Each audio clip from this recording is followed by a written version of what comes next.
கேசி பழனிசாமியை நீக்கியிருக்காங்க, ஓபிஎஸ்சி நீக்கிட்டாங்க, புகழேந்தியை நீக்கினாங்க, செங்கோட்டையன் நீக்கியிருக்காங்க, நிறைய பேரை நீக்கிட்டாங்க.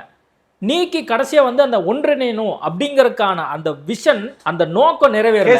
கடைசியா வந்து கேசி பழனிசாமி என்ன பண்றாரு, ஓபிஎஸ் என்ன பண்றாரு, கடைசியா நம்ம இப்படியே பேசிட்டே இருக்க வேண்டியதான். கடைசியா நம்ம வந்து இப்படியே பேசிட்டே இருந்து ஒன்றும் நடக்க போறது இல்லைன்னு தெரிஞ்சு அவர் சேர்ந்துட்டாரா என்னமோ.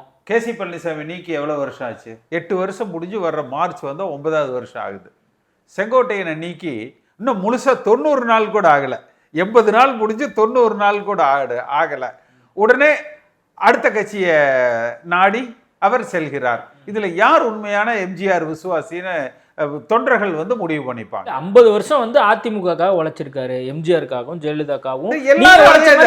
நீங்க சொல்றது என்னன்னா, நானே 72ல இருந்து அதிமுக இருக்கிறேன். தப்பா சொல்றாங்க அவர்தான் யங்கஸ்ட்னு. அதிமுக வரலாற்றிலேயே நான் தான் யங்கஸ்ட். செங்கோட்டையன் அல்ல. செங்கோட்டையன் எம்எல்ஏ ஆகிற பொழுது இன்னைக்கே அவருக்கு 79 வயசு ஆச்சு. அவரோட முடிவு எப்படி பாக்குறீங்க நீங்க? முதல்ல இல்ல, அவர் அதிமுகவால் புறக்கணிக்கப்பட்டிருக்கிறார். அமைதியா இருந்திருக்கலாம். இருந்திருந்தா தேர்தல் நேரத்தில் மீண்டும் எல்லோரும் ஒருங்கிணைவதற்கான வாய்ப்புகள் ஏற்பட்டிருக்கும். அவசரப்பட்டு விட்டார் என்றுதான் நான் பார்க்கிறேன்.